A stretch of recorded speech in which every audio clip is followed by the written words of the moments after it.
Morning, this is Debbie, and I thought I would just come in and make a card today. This is the card I want to make. Oh, sorry about the light.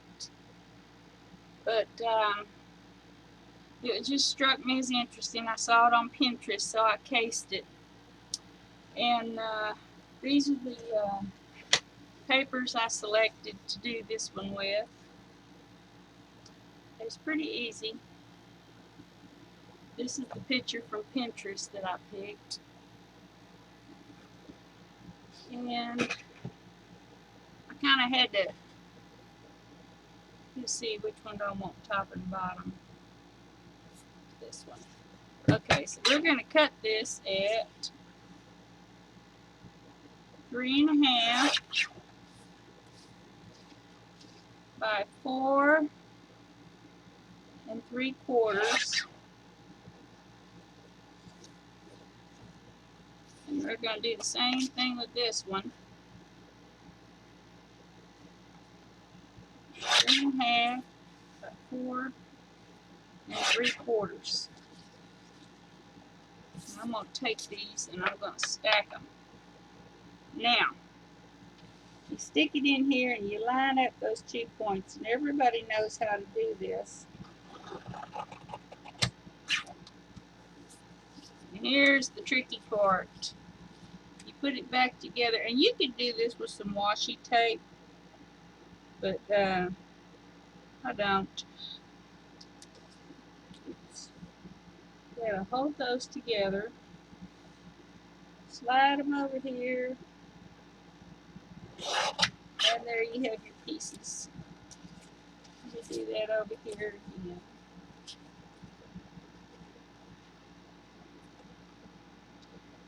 It would probably be easier with washi tape, but I get to going and I don't want to stop and go hunt something else up.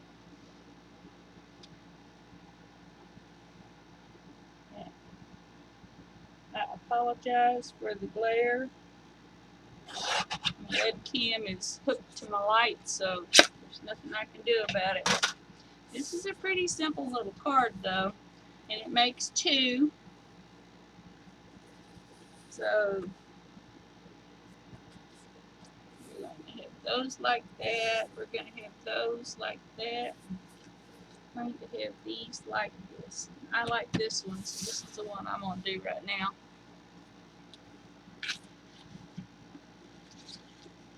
I have got a card back cut at 4 1/4 by 5 1/4.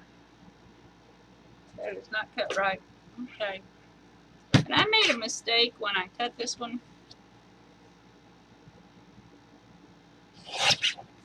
You see, I sliced it in the wrong place. I'm going to go ahead and use that because that's a background piece, so it's not really going to show up in the greater scheme of things. I'm going to do a little inking on the edges.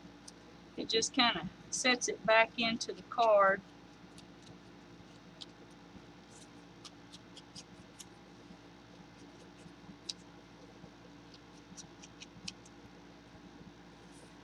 But I've made several of these, so I've picked up a couple of little tricks to make it go quicker.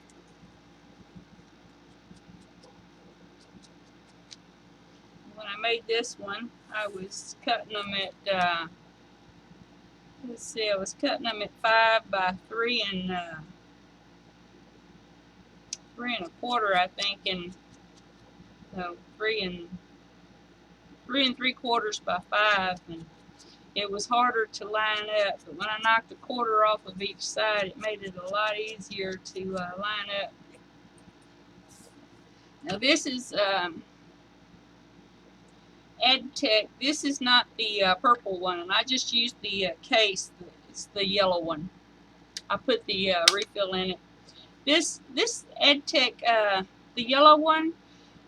This is not a sticky crafting thing. It makes it like a Post-it note.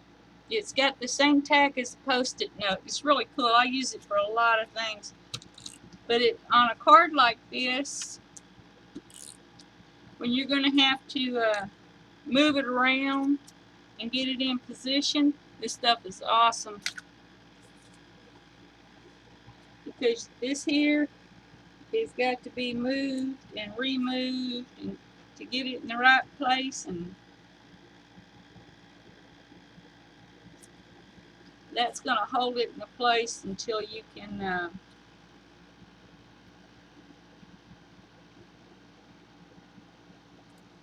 get everything situated.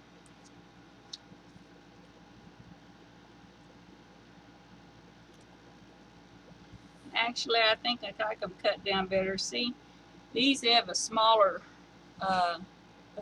gap here.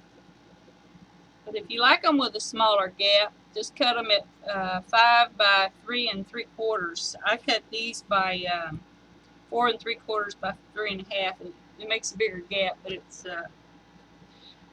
I think it looks better. It's a matter of personal taste. Now I've got this little needle glue bottle. I love these things. And I just refilled it with that Aleene's Tacky Glue. I did not like that Tacky Glue when I was using it. I was going to give it away, but when you put it in this little bottle with about 1/4 of a teaspoon of water, it works great. And I'm going to lift the edge and put a little dot of glue on each point. And pin him down. And a little dot of glue.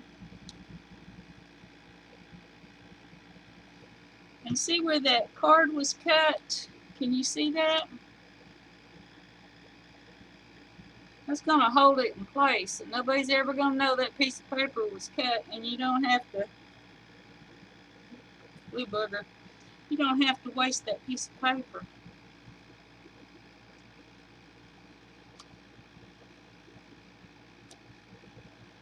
I buy this paper.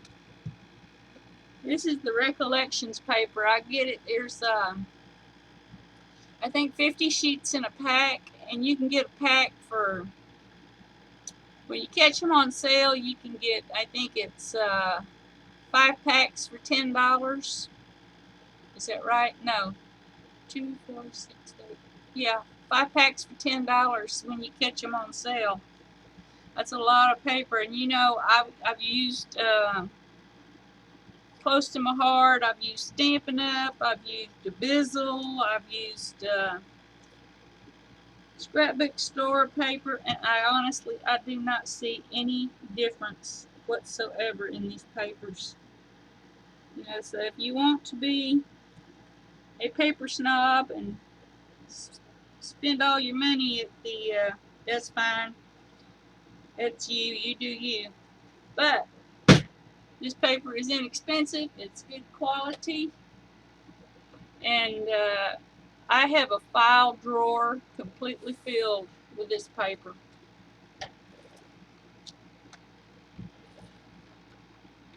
Now, normally I wouldn't put this much adhesive on here, but I'm going to wrap me some twine around there.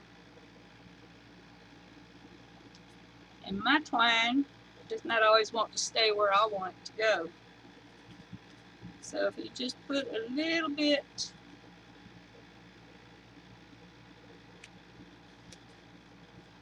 going X over, and then I want one in the middle. See? Perfect.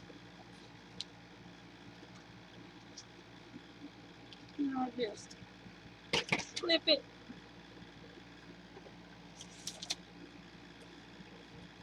And stick it on my card back.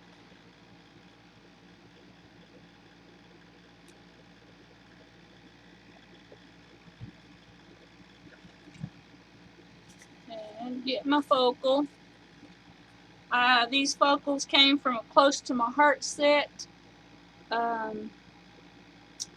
can't remember the name of it. I really like these, those. They, I stamp them and then I run them through my Brother Scanning Cut, and it cuts them out for me. I wish I'd had that scanning cut when I made Christmas cards about 3 years ago. I cut out 100 of these fussy cutting. The Christmas cards were awesome. And these little dots here, these little foam dots, they sell these at the Dollar Tree. Now you get 528 pieces of these foam dots. And let's face it, it's a card. People are going to throw it away anyway, eventually.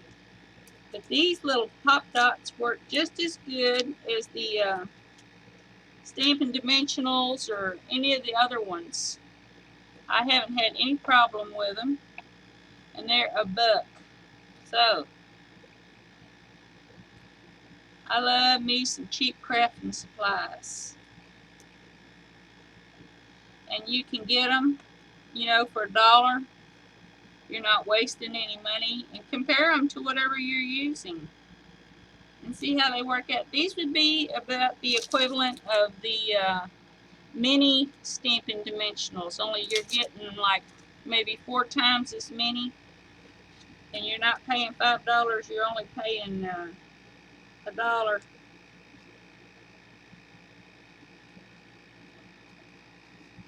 And how cute is that?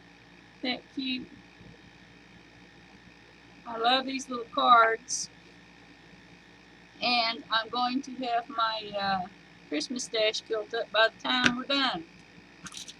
And I have one little tip I wanted to show you. I've been putting together my card kits for Christmas and fall. I went through my paper stacks and I picked out, you know, about 6, 7 papers that I really liked. I cut them down into 6x6s. And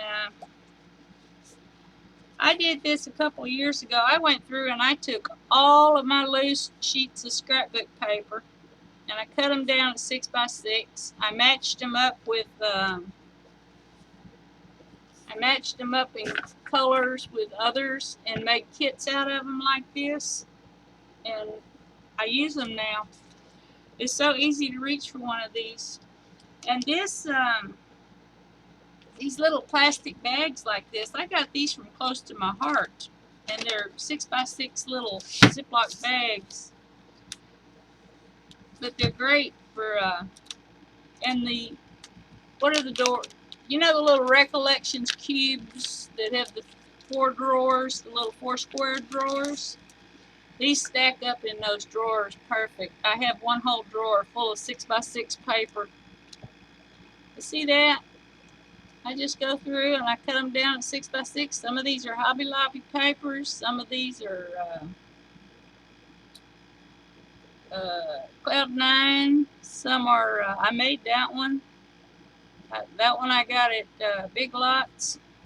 I just went through and picked out some of my favorites that matched each other. And I put them all, cut them down to 6x6. And I can do a whole little December Daily album, one of the little 6x9s. And I can do my whole December Daily with this little paper pack here. And you know, if you limit what you're going to use for those items, it makes your life so much easier, because I get overwhelmed with all the stuff I have. And when I pull out tons and tons of stuff to use, oh my, things go south. But I've got me a thread picked out that'll go with both of these. I've got my glue, my scissors, and if there's an embellishment I want or something that I think of, yeah, I've got it here in the craft room, and I pretty much know where all my stuff is, so I just thought I'd throw that out there. But you can make your own little 6x, and everybody knows you can cut your paper down, but if you put them in, and the quart-size Ziploc bags will fit these too, so just a little hint there. Thanks for watching. God bless.